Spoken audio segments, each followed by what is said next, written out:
Next देखिए students, sexual reproduction in humans. तो देखिए बच्चों, यहाँ ह्यूमंस में क्या होता है। Reproduction in human beings is sexual. The male and female sexes are separate. The male and female sex organs are located in two different individuals. The male individuals are boys man, whereas the female individuals are the girls or women. Human beings are unisexual. Fertilization in case of human beings in internal. तो students, जो हमारे humans होते हैं, यानी कि हम लोग जो होते हैं, हमारे अंदर जो रिप्रोडक्शन है वो कैसा होता है, सेक्सुअल रिप्रोडक्शन होता है. ओके स्टूडेंट्स, एंड यहाँ क्या होता है, जो रिप्रोडक्शन है वो इंटरनल भी होता है. यहाँ पे 2 मेंबर्स होते हैं, 2 इंडिविजुअल्स होते हैं, female and male. Okay, next देखिए स्टूडेंट्स, मेल रिप्रोडक्टिव ऑर्गन्स, यानी कि मेल के अंदर कौन कौन से रिप्रोडक्टिव ऑर्गन्स होते हैं. तो बच्चों, फर्स्ट है आपका testis. There is a pair of testes that produce the male sex cell or male gamete called as sperm and also produce the male sex hormone called as testosterone.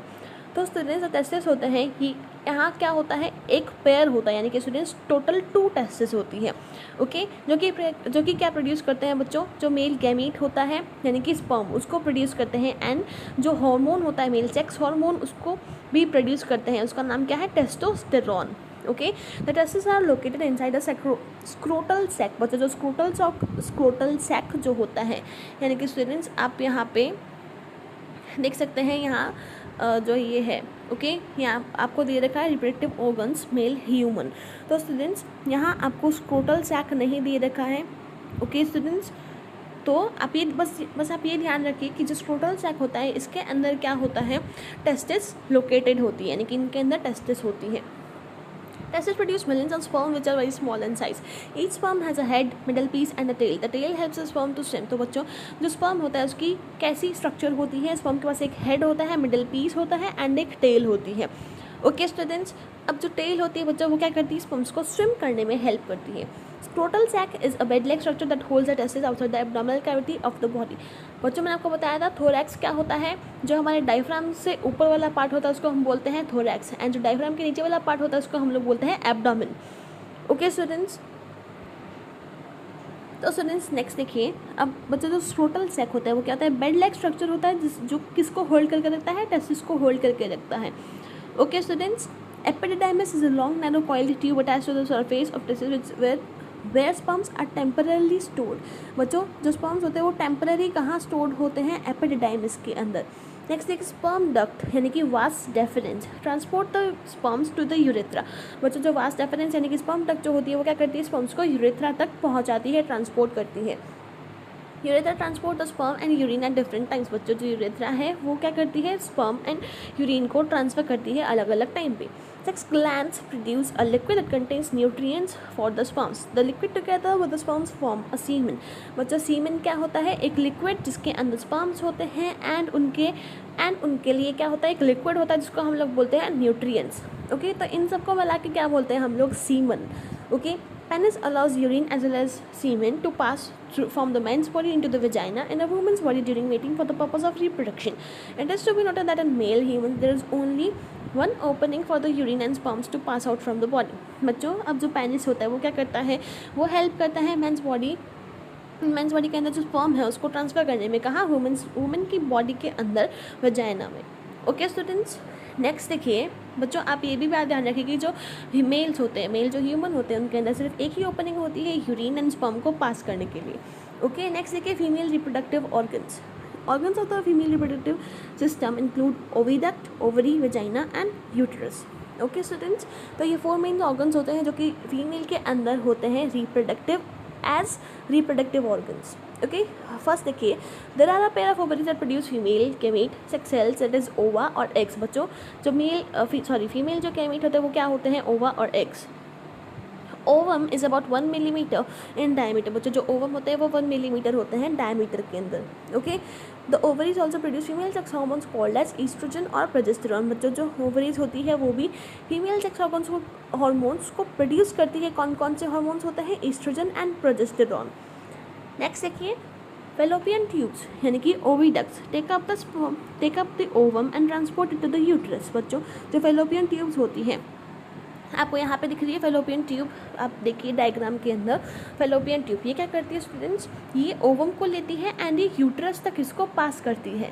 Okay, देखिए आपको ovary भी दे रखी है, fallopian tube भी दे रखी है and uterus भी दे रखी है. तो यहाँ से जो ओवम है वो पास होता है. Okay, fallopian tubes have a finger like projections and open in a funnel shape structure. बच्चों इनके अंदर क्या होता है, फिंगर लाइक प्रोजेक्शंस होते हैं जिनको हम लोग क्या बोलते हैं, villi. Okay, villi and microvilli. Next देखिए students, this finger like projection receive the ovum as it comes out of the ovaries. बच्चों ये क्या करते हैं, ओवम को रिसीव करते हैं। Okay, the fertilization of egg by sperm takes place in the oviduct. बच्चों जो फर्टिलाइजेशन होता है वो कहाँ पे होता है, ओविडक्ट, यानी कि फेलोपियन ट्यूब्स के अंदर होता है। Uterus is a bag womb where the fertilized egg develops into a baby. बच्चों यूट्रस जो होता है हमारा, ये जो यूट्रस दे रखा है आपको, ये इसके अंदर क्या होता है, जो बेबी होता है, ओके, जो फर्टिलाइज्ड एग होता है उसका डेवलपमेंट होता है बेबी के अंदर। Okay, cervix is a ring of muscles that closes the lower end of uterus. बच्चों जो सर्विक्स होती है वो क्या होती है, एक रिंग जैसी मसल्स होती हैं जो कि जो लोअर एंड होता है यूट्रस का उसको क्लोज करती है। Okay, the vagina is a tube leading to the uterus. बच्चों वेजाइना क्या होता है, ट्यूब होती है जो कि यूट्रस को फॉलो करती है। Okay students, vagina receives the sperms from the male body. It serves as a birth canal because through this passage the baby is born after the completion of development inside the uterus of the mother. Please note that in human female girl the opening for passing out urine and the vaginal opening are separate. बच्चों जो vaginal opening होती है and जो urine pass करने की and जो urine pass करने का पाथ होता है, ओके, वो दोनों क्या होते हैं, डिफरेंट होते हैं, अलग अलग होते हैं। The vulva is the outer opening of vagina. बच्चों जो वेजाइना होता है उसकी आउटर ओपनिंग को हम लोग क्या बोलते हैं, vulva. Okay, the male produces millions of sperms in his testis each day. बच्चों ईच डे क्या होता है, जो मेल होता है वो मिलियंस ऑफ स्पर्म को प्रोड्यूस करता है। A sperm is a single celled male gamete with 3 pairs, a head with a nucleus, a middle piece and a long tail. The sperms are motile. The female produces ova और eggs in her ovaries. बच्चों जो male होता है वो क्या produce करता है, sperm produce करता है। जो फीमेल होती है वो एग्स को प्रोड्यूस करती है। Okay, each ovum is a rounded structure of the size of pins head. बच्चों जो ओवम होता है, ओके, वो किसके साइज का होता है, जो पिन का हेड होता है उसके साइज का होता है। Okay, it is many times larger than a sperm. बच्चों ये बहुत ज़्यादा बड़ा होता है एक स्पर्म के कंपैरिजन में। Okay, one ovum or egg cell is released from the ovaries into the oviduct approximately after every 28 days. Like the sperm and egg is also a single cell. बच्चों जो sperm जो होता है वो egg की तरह ही एक single cell होता है। ओके स्टूडेंट्स, एंड ये प्रोसेस जो है वो बच्चों क्या होता है, एवरी 28 डेज से होता है फीमेल्स के अंदर। ओके, ओवम या फिर एग रिलीज करने का। मैं जो यहाँ पे आपको दे रखा है, देखिए ह्यूमन स्पर्म, यहाँ पे इसका एक हेड है। ओके, जिसके अंदर हम यहाँ पे आप देख रहे हैं एक एक्रोसोम है। ओके, जो मिडल है यहाँ पे इसकी नेक है। मिडल पीस के अंदर क्या होते हैं, माइटोकॉन्ड्रिया होते हैं जिसको एनर्जी देते हैं वर्क करने के लिए। ओके, फिर लास्ट में इसकी है टेल। तो बच्चों यहाँ पे थ्री इसके पार्ट्स होते हैं। एक हेड होता है जिसके अंदर न्यूक्लियस होता है, एक मिडल पीस होता है एंड एक टेल होती है। नेक्स्ट है ह्यूमन ओवम। ओके स्टूडेंट्स, तो यहाँ पे देखिए nucleus, zona pellucida, cytoplasm, corona radiata. बच्चों ये 2 लेयर्स होती है, corona radiata and zona pellucida. बच्चों 2 लेयर्स होती है। ओके स्टूडेंट्स, देखिए fertilization, the fusion of egg with the sperm is called fertilization. Fertilization is internal as it take place inside the female body in the oviduct. During this process the nuclear of the sperm and the egg fuse to form a single nucleus. बच्चों क्या होता है, जो fertilisation के दौरान क्या होता है, जो स्पर्म एंड एग होते हैं वो फ्यूज होकर क्या बनाते हैं, एक सिंगल न्यूक्लियस बनाते हैं। As a result the fertilized egg also called as zygote is formed. Zygote is the beginning of new individual. बच्चों क्या होता है, जो फर्टिलाइजेशन होता है उसके बाद में क्या होता है, एग बनता है जिसको हम लोग क्या बोलते हैं, जाइगोट भी बोलते हैं, सॉरी फर्टिलाइज्ड एग बोलते हैं जिसको हम लोग जाइगोट भी बोलते हैं। बच्चों जो जाइगोट होता है वो एक नया इंडिविजुअल बनने के लिए बिगिनिंग है। ओके, देखिए स्टूडेंट्स, ये है आपका फर्स्ट क्या था, आपका एक एग था। ओके, एंड एग के अंदर बहुत सारे स्पर्म्स हैं, तो फिर यहाँ पे जो सेल्स है वो डेवलप हुई, मल्टीप्लाई हुई, डिवाइड हुई। ओके स्टूडेंट्स, तो ऐसे क्या होता है, ये फर्टिलाइजेशन होता है। नेक्स्ट है आपका जाइगोट। ओके, इसका डायग्राम देखिए, ये एग है, ये स्पर्म है, तो स्पर्म जाएगा एग के अंदर तो ये बना लेगा एक जाइगोट। ओके, नेक्स्ट देखिए डेवलपमेंट ऑफ एम्ब्रियो। बच्चों जो एम्ब्रियो होता है उसका डेवलपमेंट कैसे होता है, zygote formed after fertilization brings to development into an embryo. बच्चों फर्टिलाइजेशन के बाद में क्या होता है, जो हमारा जाइगोट है वो किस में कन्वर्ट होता है, एम्ब्रियो के अंदर। It starts dividing repeatedly to form a number of balls. A ball of cells is shown in figure 9.9. This developing structure is called as the embryo. बच्चों क्या होता है, जब भी फर्टिलाइज एग होता है जो धीरे धीरे डेवलप होता है तो उसके अंदर बॉल्स ऑफ सेल्स बनती है, यानी कि खूब सारी सेल्स बनती है। ओके स्टूडेंट्स, एक बेबी के डेवलपमेंट के लिए this developing structure is called as embryo. इसको हम लोग बच्चों क्या बोलते हैं, embryo. The embryo attaches itself to the wall of uterus forms lining for further development. बच्चों जो एम्ब्रियो होता है वो किसके साथ अटैच हो जाता है, जो यूट्रस की वॉल होती है उससे अटैच हो जाता है। Okay, here it develops over the next 9 months। बच्चों यहाँ पे कितने देर के लिए डेवलप होता है, 9 months के लिए। The developing embryo gradually differentiates into different body parts such as hands, leg, head and others. When in embryo different body parts can be identified, it is called as fetus। बच्चों जब हम mother के वूम में अगर हम लोग embryo को बहुत सारे डिफरेंट पार्ट्स के साथ में देख सकते हैं, आइडेंटिफाई कर सकते हैं, तो इसे हम लोग क्या बोलते हैं, फीटस। अब बच्चों बर्थ के टाइम पे जो फीटस होता है वो अबाउट कितने केजीज का होता है, 3 kgs का होता है। ओके, नेक्स्ट देखिए स्टूडेंट्स, यहाँ आपको दे रखा है zygote formation and development of embryo from the zygote. Okay students, and ये है फीटस इन द यूट्रस। बच्चों जब हमने बोला था कि फीटस क्या होता है, कि जब हम जो मदर के वूम में जो हमारा जो जाइगोट है, अगर उसको हम लोग अच्छे से आइडेंटिफाई कर पाएँ उसके हैंड्स लेग के साथ में, तो उसे हम लोग बोलते हैं फीटस। ओके, नेक्स्ट देखिए students, young ones to adult. बच्चों अब जो यंग वंस है वो अडल्ट में कैसे कन्वर्ट होते हैं, देखिए let's look back at figure. It shows life cycle of butterfly. बच्चों हमने सबसे पहले देखा था लाइफ साइकिल ऑफ बटरफ्लाई, जिसके अंदर क्या था, एक एग था। बच्चों आप सीधा यहाँ पे आ जाइए, एग किस में कन्वर्ट होता है, लावा या फिर caterpillar, then it converts into pupa and pupa से कन्वर्ट होता है अडल्ट के अंदर। ओके, नेक्स्ट आपको दे रखा है फ्रॉग का केस दे रखा है, लाइफ साइकिल ऑफ फ्रॉग। बच्चों पहले एग होता है, देन ये टेडपोल या लार्वा के अंदर कन्वर्ट होता है एंड फिर ये अडल्ट बन जाता है। ओके, क्लियर है स्टूडेंट्स। जैसे कि आपको यहाँ दे रखा है life cycle of frog.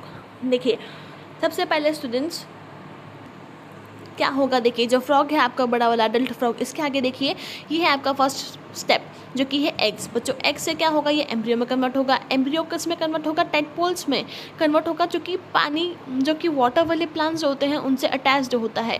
Then external gills होंगे उसके अंदर डेवलप होंगे, देन टेल्स डेवलप होगी, हाइंड लेग्स अपीयर होंगी, lives from food stored in the tail. बच्चों ये फिर यहाँ पे जिंदा कैसे रहता है, जो इसकी टेल के अंदर फूड स्टोर होता है उससे। ओके, फिर यहाँ पे फ्रंट लेग्स आते हैं इसके, एंड जो इसकी टेल होती है वो छोटी होती रहती है। फिर ये यंग फ्रॉग बनता है एंड फिर एक ये अडल्ट फ्रॉग बन जाता है। ओके, नेक्स्ट देखिए स्टूडेंट्स क्या है आपका last, asexual reproduction. Asexual reproduction only involves a following are 2 very common methods of single parent. बच्चों जो असेक्सुअल रिप्रोडक्शन होता है इसके अंदर क्या होता है, मेनली 2 मेथड्स होते हैं। First is binary fission and second है हाइड्रा। तो देखिए स्टूडेंट्स ये कैसे होता है, binary fission, multiple fission regeneration are methods of sexual reproduction you will study in higher classes. This method of sexual reproduction is very common in unicellular microscopic organisms. बच्चों जो हमारा बाइनरी फिजन है या फिर जो हमारा मल्टीपल फिजन है, ये क्या है बच्चों, एक सेक्सुअल रिप्रोडक्शन का मेथड है। ओके स्टूडेंट्स, जो कि बहुत ही कॉमन है हमारे यूनिसेल्युलर माइक्रोस्कोपिक ऑर्गेनिजम्स के अंदर। ओके, जैसे कि अमीबा। तो स्टूडेंट्स सबसे पहले इसमें क्या होता है, देखिए सबसे पहले यहाँ पे होता है डिवीजन किसका, न्यूक्लियस का। ओके बच्चों, जो आपको पूरे पैराग्राफ में मैं आपको सिंपली एक्सप्लेन कर रही हूँ। ओके बच्चों, सबसे पहले क्या होगा, न्यूक्लियस का डिवीजन होगा। ओके स्टूडेंट्स, बच्चों न्यूक्लियस का डिवीजन होने के बाद में क्या होगा, जो सेल्स होगी उनकी वो उसमें भी डिवीजन होगा एंड यहाँ पे 2 वाटर अमीबा सेल्स प्रोड्यूस हो जाती है। जैसे कि आप इसमें देख सकते हैं डायग्राम के अंदर कि सबसे पहले एक था न्यूक्लियस का डिवीजन हुआ, ये पेरेंट, फिर इसके अंदर एलोंगेशन होगा, देन डेवलपमेंट होगा ग्रूव का। ओके स्टूडेंट्स, फिर ये बीच में से डिवाइड हो जाएगा एंड 2 वाटर न्यूक्लियाई यहाँ पे फॉर्म हो जाएगी। ओके स्टूडेंट्स, तो इस प्रोसेस को हम लोग क्या बोलते हैं, बाइनरी फिजन। एंड बच्चों ये मेनली किस में होता है, अमीबा के अंदर। नेक्स्ट देखिए बडिंग इन हाइड्रा। बच्चों अब यहाँ पे बडिंग इन हाइड्रा कैसे होता है, देखिए budding amongst animals is commonly seen in hydra. बच्चों बडिंग किस में देखी जाती है, only in hydra. Okay students, देखिए कैसे होती है, in this animal one of small bulb like outgrowths और bulges are formed on the body. बच्चों क्या होता है, इसकी एक तो पहले सिंपल बॉडी होती है इसकी, देन साइड में इसके बल्जेस फॉर्म होते हैं। ओके, यानी कि आउटग्रोथ इसमें फॉर्म होती है। These are called buds. बच्चों इसको हम लोग क्या बोलते हैं, बड। ओके, जिससे कि हमारा नया ऑर्गेनिज्म बनता है, नया इंडिविजुअल बनता है। बच्चों अब क्या होता है, जिसका न्यूक्लियस होता है, जो पेरेंट हाइड्रा है उसका जो न्यूक्लियस होता है वो 2 के अंदर डिवाइड होता है। ओके, अब बच्चों क्या होता है कि इन दोनों में से एक जो न्यूक्लियाई है वो पास होता है बड के अंदर। ओके, एक तो खुद के पास ही रहता है एंड एक जो है वो बड के अंदर पास होता है। फिर जो बड होता है बच्चों वो खुद को डिटैच करता है, यानी कि खुद को हटा लेता है खुद को अपनी पेरेंट बड के साथ में, एंड फिर बाद में क्या होता है, ये पूरा फिर से ग्रो हो जाता है। देखिए स्टूडेंट्स डायग्राम के अंदर सबसे पहले हाइड्रा था। ओके, इसका डिवीजन हुआ देन इसका रीजनरेशन हुआ, जो ऊपर वाला पार्ट है वो पूरा अगेन फॉर्म हो गया, जो नीचे वाला पार्ट है वो अगेन पूरा फॉर्म हो चुका है, एंड यहाँ पे नए इंडिविजुअल्स बन गए हैं। क्लियर है स्टूडेंट्स? तो आपका जो चैप्टर है रिप्रोडक्शन इन ऑर्गेनिजम्स, चैप्टर नंबर 9 वो कंप्लीट हो चुका है, एंड आप इसका आप इसका बच्चों जो चैप्टर रीडिंग है वो अच्छे से देखेंगे कि कैसे क्या होता है, यहाँ पे कौन कौन से मोड्स होते हैं रिप्रोडक्शन के। Okay students.